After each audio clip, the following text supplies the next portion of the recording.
Donc, j'aimerais d'abord poser une petite question à M. Djiledi.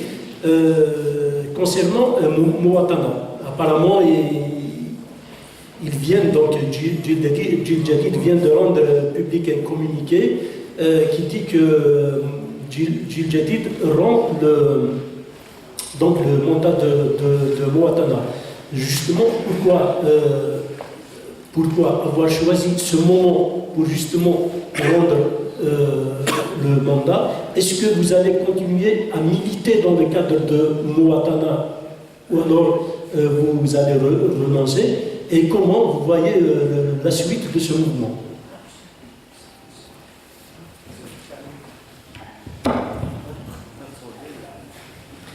Merci.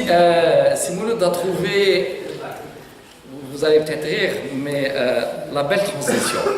Puisqu'on est dans des phases de transition, c'est aussi la transition entre le discours sur la société, Mouatana, pour aller à la politique. Il faut envisager les choses non pas comme une image à un moment, mais maintenant, puisqu'il y a la technologie, c'est tellement facile, on va réfléchir comme une vidéo. C'est-à-dire comment ça s'est déroulé, comment les choses se sont déroulées. Il y a quelques mois, exactement en mars 2018, j'avais fait une déclaration publique en disant le pouvoir veut encore une fois nous obliger à accepter un autre mandat du président actuel et s'il annonce un 5e mandat, nous sortirons dans la rue. J'ai même dit sur un ton un peu provocateur et exprès, j'ai dit je sortirai même seul. Joignant le geste à la parole, très rapidement, j'avais essayé de prendre contact avec beaucoup d'amis qui sont dans la politique, mais aussi dans la société civile, pour leur dire, bon, on bouge. Il faut bouger maintenant, il ne faut pas accepter le fait accompli. Et là, on a commencé, d'abord, on a fait une lettre ouverte au président de la République.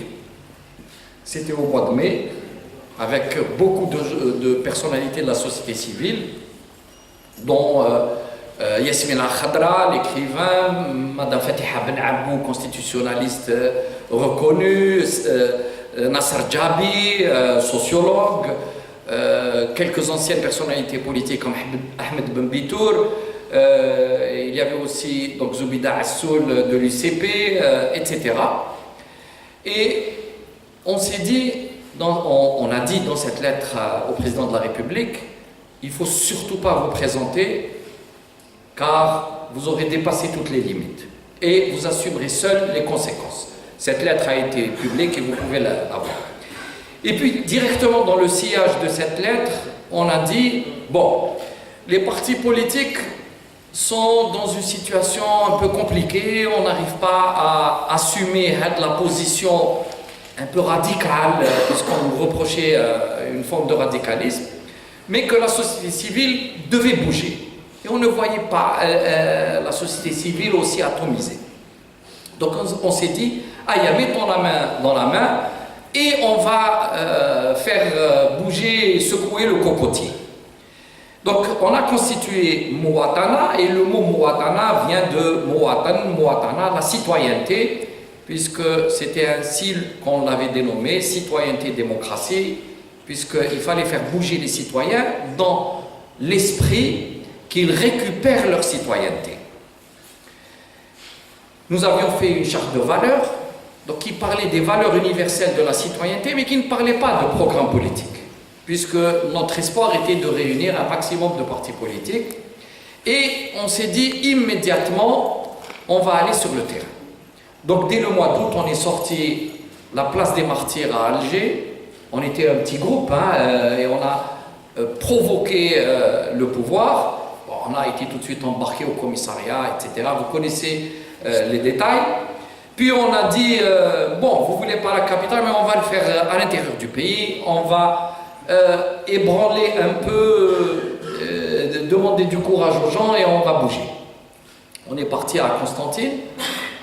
Là, vous connaissez cette célèbre image où le président de la POE avait dit que nous n'étions pas les bienvenus à Constantine. Et ils nous ont sorti les camions bennes à ordures, Hachakoum, pour les mettre sur les places publiques et empêcher tout regroupement des citoyens. Là aussi, on a été mis pratiquement en résidence surveillée là, à l'hôtel où nous étions. Il y a beaucoup de petits détails. Un jour, on racontera comment on voulait aller un peu en cachette parce qu'on savait qu'on était surveillé et on était suivi. À 2h du matin, ils sont venus taper à la porte des chambres d'hôtel pour savoir où c'est qu'on était exactement. Et ils nous ont repérés. Un jour, on racontera ça. L'essentiel, c'est qu'ils ont empêché le rassemblement à Constantine, mais ça a fait un très grand effet médiatique. C'est-à-dire, on a attiré l'attention des gens. On leur a dit, il n'est pas question qu'on accepte sans réagir. Puis, on est venu à Abjaya, et vous savez tous qu'est-ce qui s'est passé à Abjaya. Beaucoup de cadres ont été menottés. Salah Debbouz, qui est un homme qui a toujours travaillé pour les droits de l'homme, a fait une chute qui aurait pu être très grave, puisqu'il a perdu connaissance. Malgré ça, ils l'ont menotté et emmené au commissariat, alors qu'il aurait dû être emmené en urgence à l'hôpital. Ils nous ont maintenus toute la journée, et après ils nous ont raccompagnés à la frontière entre Béjaïa et Bouira, comme si on était des haragas, et ils nous ont rejetés, je ne sais pas, il y a de Turquie ou d'Italie vers un autre pays. Bon, c'était quand même dramatique. Pour nous, c'était extrêmement important d'avoir marqué le coup. Ensuite, il y a eu le relais qu'on a actionné ailleurs. On a commencé à Paris, à Lyon, à Marseille, etc., puisque ce sont les militants des partis qui ont réagi comme ça. Alors, je vous raconte tout ça, c'est pour vous dire que Moatana, dans son esprit, c'était une réaction citoyenne au nom des citoyens pour refuser ce que ce pouvoir ne voulait pas donner aux Algériens, c'est-à-dire leur citoyenneté, leur liberté de penser, leur liberté de choisir, leur liberté d'agir politiquement, socialement, économiquement, etc.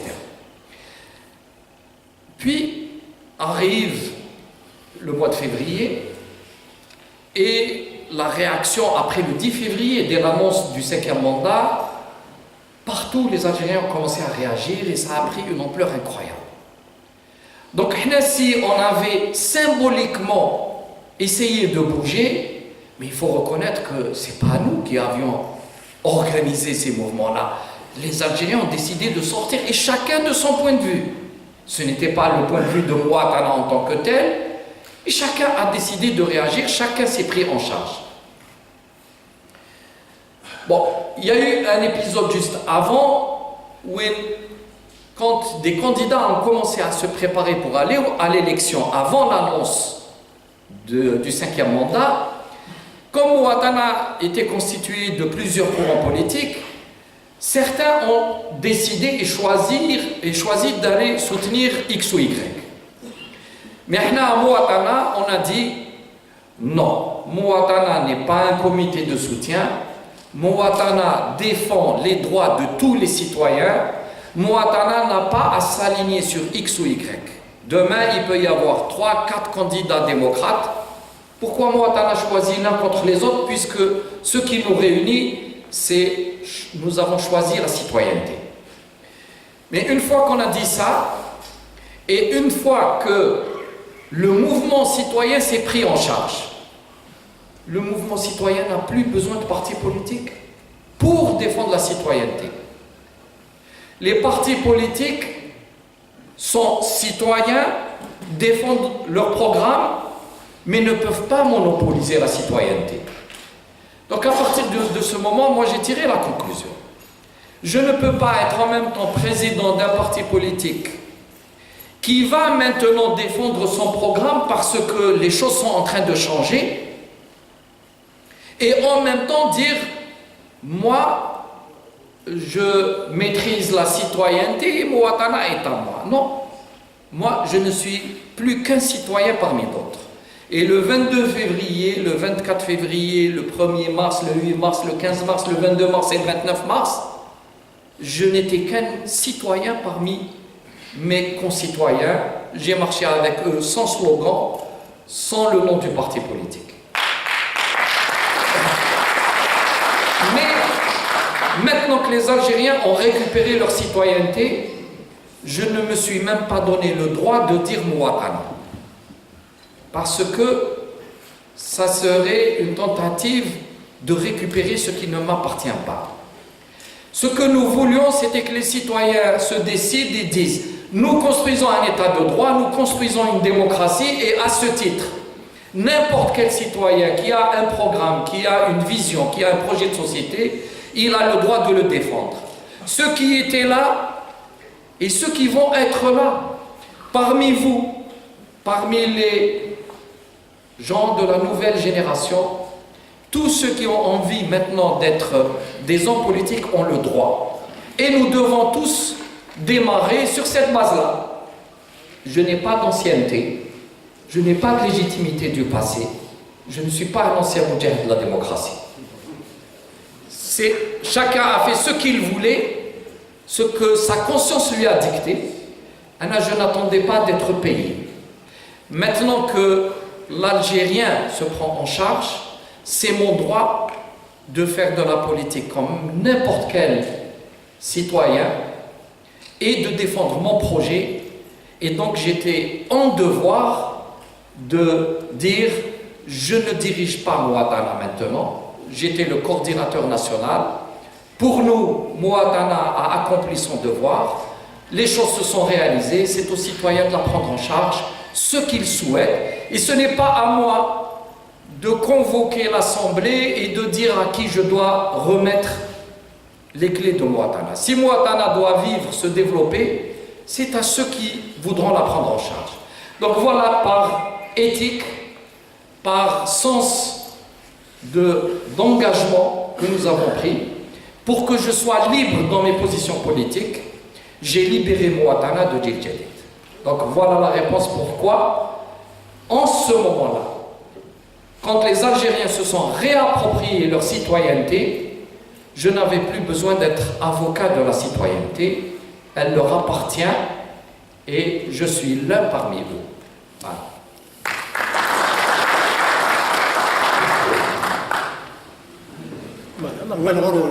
La parole est à vous.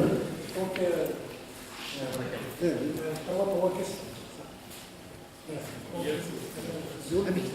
ça les intervenants, donc quelques mots d'Azar, un surprise. Je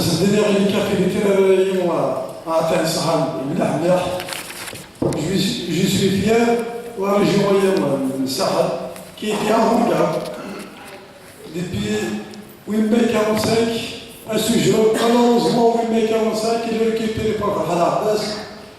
Ma'alish.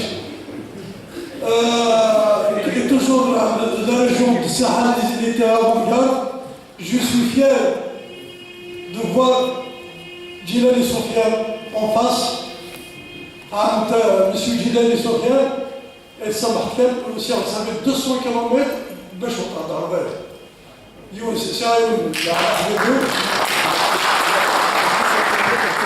Oui, j'écoute. ساعة نحن وقاس إلى جلالة سفيان هذا وقاس نروح نكلمه في الطوموبيل شوية وذرية جيت toujours كلام les 500 دينار pratiquement dans le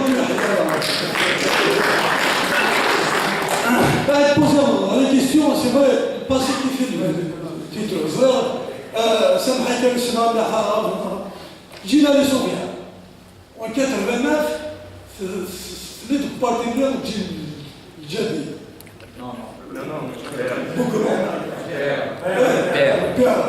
Pourquoi M. Chili il a titre partenaire Pierre? Parce que Bokro c'est un raciste à l'extrême. Parce qu'il a découvert qu'il attend vers les médias, c'est un homme de consensus. Ça veut dire il y a des gens qui se travaillent, il y a des gens qui c'est des anciens combattants. Moi, je suis ex-militant de mouvement citoyen. J'ai bouffé de l'argent, Ça fait 45 ans, il y a 2 ans, il y a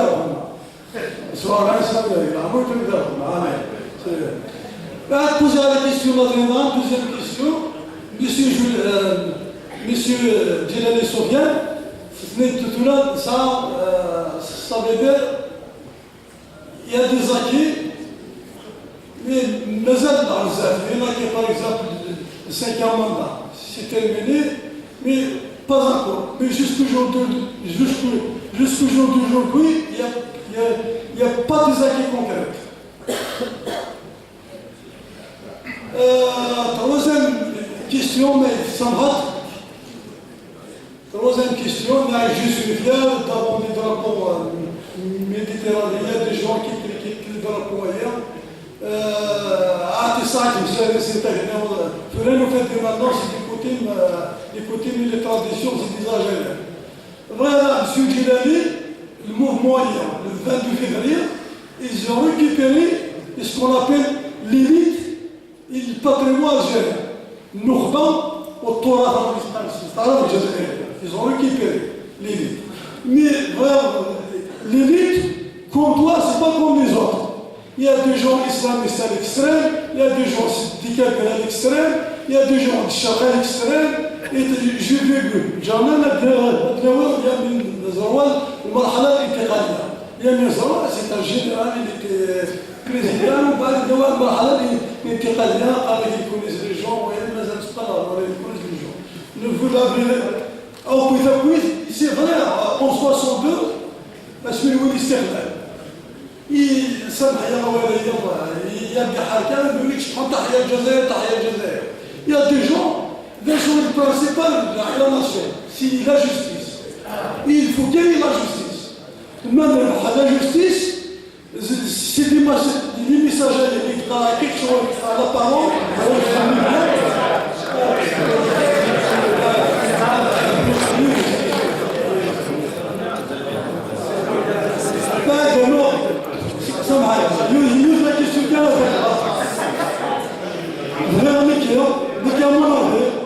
Je propose mon point de vue باش المرحله الانتقاليه هذه اللي درنا جلال السفيان مثل العربي مقران بوشاشي كريم طابو بطل اوروبا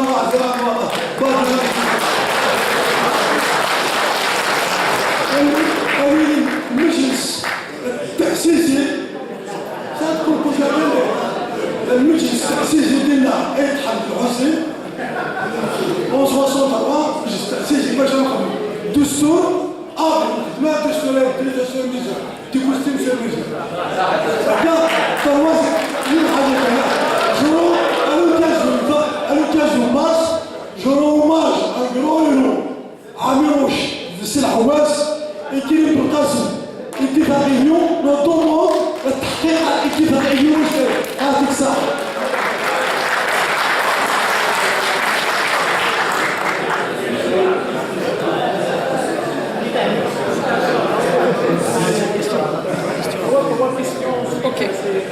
On prend 3 questions, après ça pour répondre, mais pour être pragmatique, essayons d'être bref dans nos questions, poser le nombre de questions que vous voulez, mais essayez d'être bref, essayez de ne pas commenter, de ne pas trop commenter, pour donner la chance à tout le monde de s'exprimer. Terminé.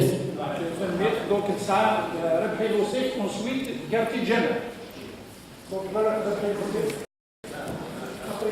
زول تسقسيو سميتو يثمرتنا قارن بالجزائر الجزائر من تسمى الجزائر درنا خدمة القبائل سميتها لا يثمرتها القبائل القبائل التوثلات تشاور التوثلات سميتو نشاور مي اللي يعلم كي يسمي الجزائر غير هما اللي يدخلوا كيقراو وزعما يسمي مرثم لازم تدير تسميت مرثم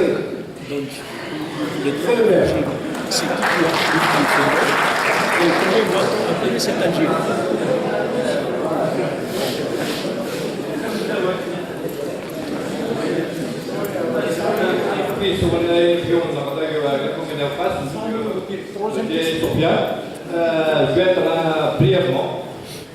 Je vais vous poser la question, M. Sofiane. l'Algérie est atteinte d'une maladie qui s'appelle le cancer par le plan de liquidation nationale. Alors, on a trouvé un diagnostic qui est la chimiothérapie chaque vendredi. Alors, on demande ni l'application sans œufs, ni cette ni l'autre. On demande l'application sans œufs. Et qu'est-ce qu'il y a à faire en cas de chômage? Parce qu'on est tombé dans un piège, les vacances de la gouvernance. C'est à vous de nous l'expliquer. Merci. Merci. Merci beaucoup.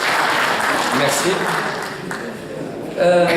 Oui, pour Aoukas, je referai Aoukas autant de fois que vous m'inviterez, avec grand plaisir. Et d'ailleurs, tout à l'heure, on a parlé de la répression de Mouatana Abdiaya. Ce jour-là, on devait se rencontrer et on avait été empêché d'arriver à Aoukas puisqu'on a été liquidé et expatrié apparemment Manu Militaire. En tout cas, c'était qu'un rendez-vous reporté et vraiment, je le dis du fond du cœur, je suis très très content d'être là et je me suis permis d'aller dans mon introduction, j'ai été un peu loin parce que j'ai immédiatement compris que la salle était d'un niveau intellectuel pour saisir ce que je disais. Donc c'était pas du tout un discours politique, vous l'aviez compris, mais un discours de réflexion ensemble. Pour 89, le PRA, il faut comprendre une chose. Un homme politique ne naît pas politique. C'est-à-dire, politique, c'est... on apprend à devenir un homme politique. On ne peut pas l'être. En 89, après octobre 88, j'étais même pas en Algérie. J'étais à l'étranger, j'étais dans un institut de recherche. Je m'occupais des petites cellules microscopes, parce que je travaillais avec des virus et des cellules. Mais comme je disais tout à l'heure, comme on est très attaché à ce qui se passait dans le pays, dès octobre 88, je me suis senti un peu... J'aurais culpabilisé si j'étais resté à l'étranger. J'avais ce besoin de revenir au pays et de participer à la construction de la démocratie, puisqu'après 88, on avait l'espoir, en tout cas, qu'on allait changer, on sortait du régime unique, qu'on allait faire quelque chose. Je n'avais pas d'expérience politique avant, je n'ai jamais été, pour vous dire, même pas quand j'ai été à l'université, j'ai fait mon université en Algérie, mais j'avais jamais retrouvé une acquaintance avec les activistes qu'il y avait à l'université, parce que c'était sous l'égide du FLN. Je ne comprenais pas ça, et donc je n'avais aucune expérience. Mais à partir du moment où l'Algérie s'ouvrait, j'ai cherché à comprendre quel parti politique pouvait m'intéresser. Et pour plusieurs raisons, j'avais choisi à ce moment-là le PRA, Parti du Renouveau Algérien. Je ne pense pas que son dirigeant était raciste, quelle qu'en soit l'appréciation qu'on peut s'en faire. C'est aussi le jeu de la démocratie, hein. Chacun a ses croyances. Donc voilà, moi j'ai appris la politique telle que je l'ai pu sur le terrain dans les années de 100. Par la suite, certains m'ont même reproché d'avoir existé entre guillemets dans cette période, mais sincèrement je pense que les hommes politiques, quelles que soient par ailleurs leurs idées, on s'entend pas avec eux, il faut reconnaître qu'ils ont été courageux, ils ont affronté souvent la mort. On ne peut pas dire aujourd'hui, j'entends des critiques sur des hommes politiques, sur Saïd Saadi, sur Aït Ahmed, sur y compris Mahfoud Nahlah, sur Rabbi Yarhamhum, qui ne sont plus avec nous. Mais il faut dire que c'était des hommes qui ont eu le courage de s'afficher, de défendre leur position, de se bagarrer pour leurs idées, pour leurs convictions. Même si on ne s'entend pas, et on ne peut pas ne pas s'entendre à 100%, et même si on a des reproches à faire, ça reste relatif. Ce sont des gens qui ont pris des risques. L'Algérie n'avait pas connu avant la démocratie, avant 88-89, quand la nouvelle constitution avait permis la création de partis politiques, il n'y avait pas d'expérience, un peu de clandestinité pour certains, mais c'est compliqué de construire un parti politique. Ça ne se fait pas comme ça. Et d'ailleurs, aujourd'hui, quand j'entends beaucoup de critiques sur les partis politiques, bon, il y a des critiques qui sont vraies, mais il y a aussi peut-être beaucoup d'exagération. Comme disait le premier intervenant, ça fait 47 ans qu'il dépense de sa poche, qu'il s'implique, qu'il sacrifie du temps. C'est pas facile pour des politiques de laisser tomber leur famille tous les week-ends, de se déplacer, d'aller de ville en ville, venir à Okas, mais partir aussi à Ain Salah et faire toutes les villes d'Algérie, aller affronter les citoyens, et souvent les citoyens sont mécontents. Alors on vous le reproche, on va vous attaquer, sur les réseaux sociaux on vous dit tout et n'importe quoi. Il faut avoir une carcasse, pour la carapace, je veux dire, pour résister à ça. Donc rendons hommage à tous ces hommes politiques sur toutes ces années, et en particulier ceux qui ont participé dans les années de feu, de sang et de larmes, quel que soit ensuite leur choix. Certains ont été frustrés, d'autres ont été aigris, parfois ont regretté leurs engagements, parfois ont fait des erreurs. Qui n'en fait pas? Parce qu'on n'est pas là comme si un jour vous êtes politique comme vous portez le nom. Vous vous appelez de votre nom, vous vous appelez Messinissa parce qu'on a choisi pour vous ce prénom, mais vous n'êtes pas un homme politique parce que quelqu'un l'a choisi pour vous. Et fabriquer un homme politique, c'est compliqué, c'est difficile, et construire un parti politique, c'est peut-être plus compliqué encore. D'ailleurs, des fois on voit beaucoup de personnalités, en guillemets, qui sont fiers de ne pas appartenir à des partis politiques, mais qu'on retrouve partout. Ils sont à gauche, ils sont à droite, ils sont dans toutes les organisations, et ils parlent comme ils veulent. Ils n'ont pas à écouter leurs propres militants, ils n'ont pas à dialoguer dans leur parti, ils n'ont pas à avoir de position cohérente. Ils s'adaptent au gré du vent, au gré... Et après, demain, on vous dit « Ah, mais nous, on est indépendants. Nous sommes personnalités indépendantes. » Ça, il est en réunion au MSP, il est en réunion chez Jaballah, il est en réunion chez Benflis, il est en réunion à la Ligue des droits de l'homme, il est en réunion partout. Et on va te dire, mais il parle bien, il a une belle voix. Donc, les partis ont leurs défauts, mais sont une nécessité. Et il faut qu'on les construise. Il faut aussi, parfois, pardonner des erreurs, parce que personne ne connaît les choses à l'avance. Donc voilà, pour le PRA, pour moi ça a été une expérience. Je l'ai vécu durant les années 90. C'était une période extrêmement compliquée, difficile, mais on l'a vécu parce qu'on y croyait. Et puis le temps évolue et il faut qu'on s'adapte au temps. Et le moment où il fallait que je quitte ce parti, je l'ai quitté. C'était en 99. Lorsque Bouteflika est arrivé et que pour moi, il ne fallait surtout pas mettre le pied dans ce régime-là. Mais laissons ça pour l'histoire. Pour le 5e mandat, les acquis par rapport au mouvement du 22 février, toujours le premier intervenant, il dit « Bon, on ne voit rien de palpable. » Alors je vais lui dire, avant le 22 février, il nous était promis 5 années avec M. Bouteflika.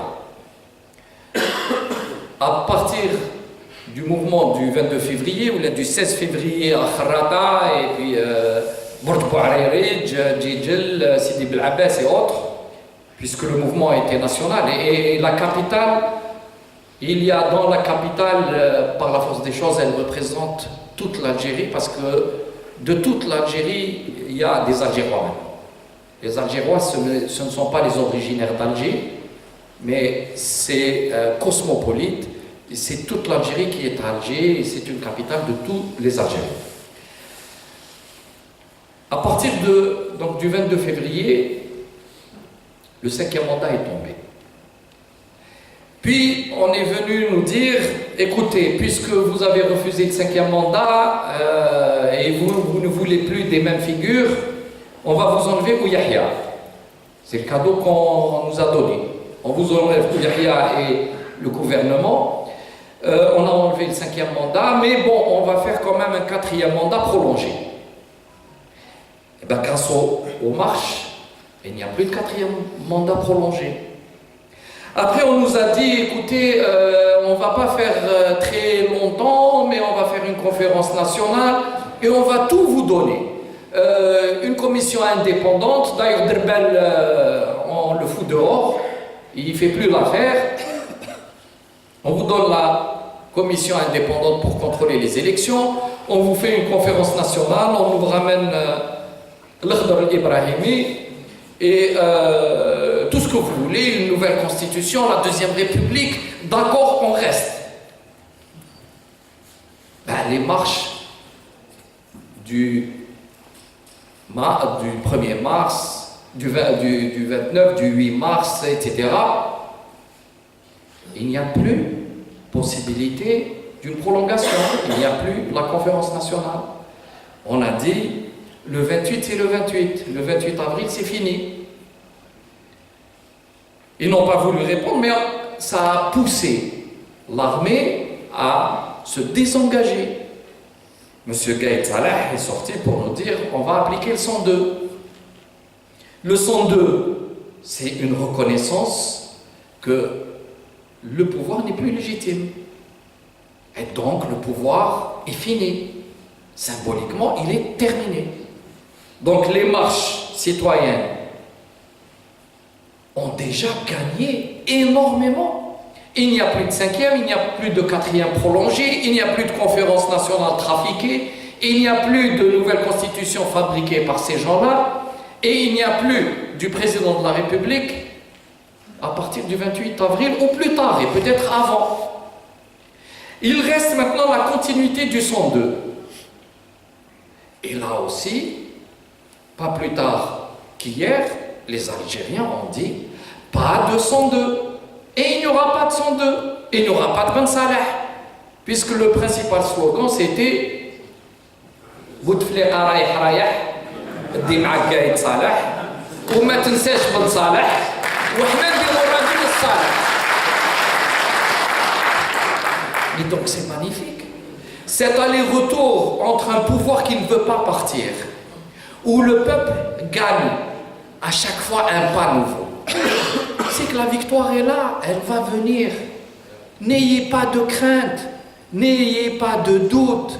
Maintenant, le rapport de force est complètement inversé et il y aura une phase de transition. Cette phase de transition leur a été imposée et cette phase de transition va préparer la République que nous voulons. C'est-à-dire une République avec un État de droit et la démocratie. Il n'y aura rien d'autre que ça. Et ils auront beau vouloir jouer avec le temps, jouer avec les sentiments. On a vu les retournements de veste.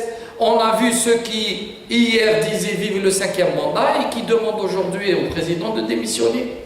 On a vu le RND s'effondrer, reconnaître qu'il y avait des forces extra-constitutionnelles qui géraient le pays. Donc, et ils ont presque versé des larmes pour nous dire que ils se sont joués de nous, on ne savait pas, c'est vrai que le président n'existe plus. Et que le FLN d'un seul coup tourne la veste. Et vous avez entendu le bruit des vestes qui se sont retournées. Ah, ça a claqué dans le vent. Ah. Et vous pensez que les gens vont oublier? Vous pensez que demain ils vont trafiquer des élections? Vous pensez qu'encore on va supporter ces visages? C'est fini. Les gens les connaissent. Et il n'y aura plus de possibilité de trafiquer les élections. Il nous reste maintenant à gagner un engagement clair, ferme et sans retour que l'État, pas le régime, l'État va organiser une période de transition en accord avec ce qu'a demandé le peuple. Parce qu'au final, qu'est-ce que veut le peuple maintenant? Quelle est la demande? Si on réfléchit, qu'est-ce qu'il a demandé? Dans un référendum, il a dit « Je ne veux pas de 5e mandat et je ne veux plus de ce régime ». Et quand il a dit « Je ne veux plus de ce régime », c'est-à-dire « Je ne veux plus de l'ordre constitutionnelle qui a protégé ce régime. La constitution est tombée du fait d'une décision du peuple. Une fois que la constitution est tombée, le peuple a dit « Je veux une Algérie libre et démocratique. Jazair hurra démocratique. » C'est clair, il n'y a rien à négocier. Le peuple a 20 millions ou 22 ou 25 millions ou je ne sais combien l'a clamé partout. Qu'est-ce qu'il reste à négocier? Il n'y a rien à négocier. Le peuple a dit « Je veux une démocratie », qu'est-ce que ça signifie? Ça signifie « Je veux faire des élections vraies, transparentes et je veux choisir mes dirigeants ». Est-ce qu'on va faire une élection où on va avoir un homme à 100%? C'est pas possible. Il n'y a pas un seul homme qui peut avoir 100% de voix. C'est pas possible. Pour un croyant qui est convaincu que le Coran est la parole de Dieu, mais il n'y a pas un peuple qui va croire à 100%, même la parole de Dieu. Comment est-ce qu'un homme, il dit je viens représenter le mouvement populaire? Mais c'est incongru, ça n'a pas de sens. Donc le peuple, qu'est-ce qu'il a dit?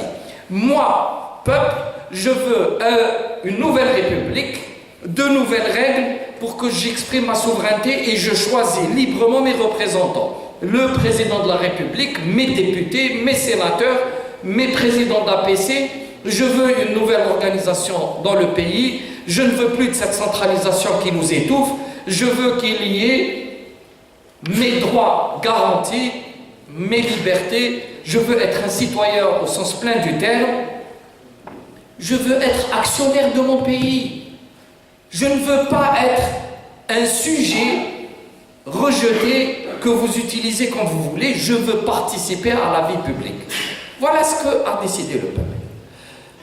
Maintenant, il s'agit donc de préparer ces conditions pour que le peuple choisisse. Et c'est ce moment-là où il n'est pas question que des gens viennent nous dire « Moi, je suis le peuple, moi, je vais parler au nom du peuple. » Tu parles au nom du peuple pour faire quoi? Tu veux partager des sièges? Personne ne t'a mandaté. Tu veux être président par transition ou comment? Mais personne ne t'a envoyé toi. Pourquoi X et pas Y? Je leur ai raconté, la semaine passée, j'étais à Tizi Ouzou et je leur ai raconté l'histoire qui vient du patrimoine. Il y avait un jour un homme très pieux qui voulait aller à la Mecque faire son hajj. Et pour ne pas aller tout seul, en ce temps-là, on mettait plusieurs mois pour arriver. Et il a trouvé un compagnon, le seul qui a accepté de venir, mais c'était un compagnon limite. Il aime bien vivre, il aime bien la vie. Chemin faisant, de semaine en semaine, ils arrivent dans une petite cité, un petit royaume. Oui, ils ont trouvé tout le monde dehors. C'était peut-être le 22 février, hein, c'est possible. Et ils ont trouvé tout ce monde dehors. Qu'est-ce qui se passe? Pourquoi vous êtes dehors? Voilà, le roi vient de mourir et on va désigner le nouveau roi. Mais c'est intéressant, comment vous allez faire ça? De notre habitude, on sort dehors, la place publique, et on attend. Il y a des colombes, des pigeons, et à un moment donné, un pigeon va aller sur l'épaule de quelqu'un. Et c'est ce quelqu'un qui va être notre roi. C'est bien, on assiste. Et puis, après un moment, la colombe est venue sur l'épaule de son compagnon, les chouïa. Bon, c'est notre roi, il est devenu roi. Je vais aller faire mon pèlerinage.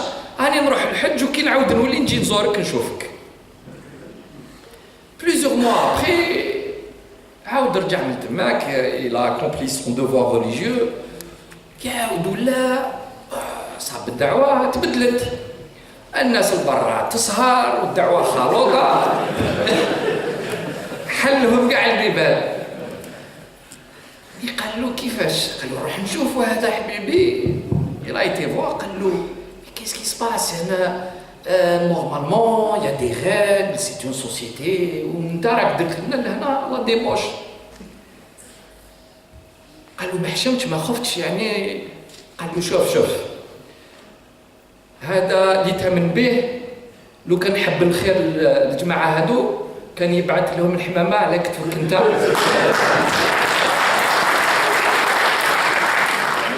مادام الحمامه جات لي سيك ربي حبني نديهم لهذا الطريق. دونك حنايا هادوما اللي يحبوا يمثلوا الحراك. حنا ما شفناش الحمامه مي ولا جاتهم الحمامه خافوا منها. دونك il vaut mieux ما نتكلوش على الحمام ونتكلوا على اللورن. خلي الشعب يروح يفوتي parce que si on fait une phase de transition sérieuse durant laquelle on va mettre des règles et des règles ça doit se négocier avec des gens qui ne sont pas impliqués dans le pouvoir. Il faut pas, on veut pas de ces gens-là parce qu'ils sont complices. Mais en même temps, on a affaire à nous, un État. Il faut qu'on fasse la différence entre un régime politique et un État. On ne va pas détruire notre État. On a vu qu'est-ce qui se passe chez nos voisins, en Libye, en Syrie. Détruire un État, c'est créer le désordre et le chaos. Donc, que l'État écoute la parole du peuple. Il y a des personnalités qui peuvent avoir le profil, ils peuvent donner des assurances. Ça ne signifie pas qu'ils fassent l'unanimité, puisqu'au matin, ils n'ont pas reçu de pigeons. Mais il y a un minimum de choses, ils ne vont pas nous reproduire le même système. Donc, durant 6 mois, 1 an, ils vont entrer en négociation, en discussion avec les politiques en général, avec les représentants de la société civile, avec des personnalités, avec les syndicats, et on s'entend sur un certain nombre de choses. Changer la loi électorale, parce que là c'est une loi qui exclut certains. Mettre en place une activité politique ouverte, ouvrir les médias, permettre à tous les courants politiques de s'exprimer, mettre en place une commission électorale qui gère l'ensemble du processus, c'est-à-dire le fichier électoral, la désignation des bureaux de vote, des centres de vote, qui va les diriger. L'administration, etc. Et une fois qu'on s'est mis d'accord sur l'ensemble de ces règles, à ce moment-là, ceux qui dirigent la transition vont convoquer le corps électoral et chacun va faire sa campagne électorale et le peuple s'exprime en choisissant. Donc ce qui est important pour nous maintenant, c'est une phase charnière où on doit avoir des personnalités non impliquées dans les scandales, intègres, qui n'ont pas de double nationalité, qui ont un minimum d'expérience, parce qu'on ne peut pas jeter quelqu'un comme ça et lui dire tu gères un État pendant 6 mois ou 1 an. ما نجيبوش كما يقول لك يتعلم الخفاف في راس الفرطاس. Voilà, comment les choisir. Donc à partir du moment où il peut y avoir un contact entre les différents protagonistes et avoir des profils. En plus, il faut qu'il y ait une feuille de route. Deuxièmement, prérogative limitée. Parce que ce n'est pas un président qui va faire ce qu'il veut. Ou un groupe. Ils doivent répondre à cette feuille de route avec des prérogatives limitées. Troisièmement, ils ne doivent surtout pas être candidats. Parce que si on donne les clés de la République à quelqu'un, il va faire en sorte de négocier des lois qui vont l'arranger. Et une fois qu'il est en scène, il ne veut plus descendre. Une fois qu'on est assis, on ne veut plus se lever. Donc il faut que des personnalités s'engagent à ne pas être candidates, et ils prennent cet engagement devant le peuple, à mettre sur pied cette phase de transition. Et là c'est une question d'honneur, et je ne pense pas qu'un homme maintenant puisse refaire l'erreur de l'actuel qui n'est pas encore parti, mais qui va partir très vite, et je ne sais pas si on peut dire dans l'honneur. Donc je ne pense pas que 6 mois après, quelqu'un va prendre le risque de vouloir manipuler et de sortir lui aussi par là. Donc une fois qu'on a posé ces conditions, alors on m'a posé la question franchement, et j'ai répondu franchement. Est-ce qu'il y a des gens qui ont ce profil? Oui. Est-ce que chacune de ces personnalités va faire l'unanimité? Non. Parce qu'elle n'est pas élue et personne ne fait l'unanimité. Mais on doit faire des concessions sur la base des critères qu'on a posés. J'ai dit, on aurait pu faire appel à Fatiha Ben Abou, à Jamila Bouhired, à Ahmed Ben Bitour, à Mouloud Hamroche, à Moqdad Sifi, à Zarwal aussi. Il a été général, mais ce n'est pas un tort d'avoir été général. Il a été président dans une phase très particulière de la vie nationale et il est parti. Il a pris ses responsabilités, M. Giladi. Donc on peut, c'est pour ça que je dis, personne ne fait l'unanimité. On peut lui faire des reproches, mais on ne peut pas lui faire le reproche de s'être accroché pour rester président. C'est un homme qui est revenu vivre chez lui, dans son patelin d'origine, et il n'a pas posé de problème. Ça ne signifie pas qu'on est en train de le proposer. Je dis que dans ce panel, il a sa popularité, il peut apporter cette contribution, il peut, et ça, je vous dis, celui qui accepte de venir dans la transition, c'est aussi un sacrifice pour lui, parce que la situation n'est pas simple. Elle est très compliquée, il va être tiraillé de partout. Maintenant, il faut que cet État discute, et c'est pour ça qu'une seule personnalité, c'est compliqué. Il vaut mieux aller vers un panel, 3, 4, qui soient un peu de tendance complémentaire, pour ne pas dire contradictoire, et qui apportent cette garantie symbolique qu'il n'y aura pas de manipulation durant cette période de transition, et que cette période de transition se fasse en accord avec l'ensemble de la classe politique et de la société civile. Parce que sinon, il n'y a pas de possibilité. La seule légitimité, c'est le peuple qui vote. Mais pour que le peuple vote, il faut qu'il y ait les conditions du vote.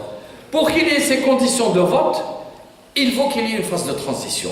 Et cette phase de transition doit apporter un minimum de stabilité pour l'État, pour que tout ne parte pas dans tous les sens. Quel est l'accord d'une majorité de la population? Quel est l'accord d'une majorité de la classe politique et de tous ceux qui font la vie politique? Et ça, si on doit accepter 6 mois avec des garanties, on est obligé d'accepter 6 mois. Sinon, chacun va dire, c'est-à-dire en dehors de moi, personne n'est valable. Et ça, on ne peut pas. Parce que si on gratte sous le vernis, il n'y a pas un seul homme politique auquel on n'a rien à reprocher. Tout le monde a quelque chose, parce que nous sommes des humains, on n'est pas des prophètes. Et forcément, on va tous avoir un degré de réticence. Je l'accepte à 30%, je l'accepte à 51%, je l'accepte, mais on ne peut pas faire autrement, sinon on va aller vers des dérapages, de la violence, de la déstabilisation, et ça, c'est pas notre intérêt.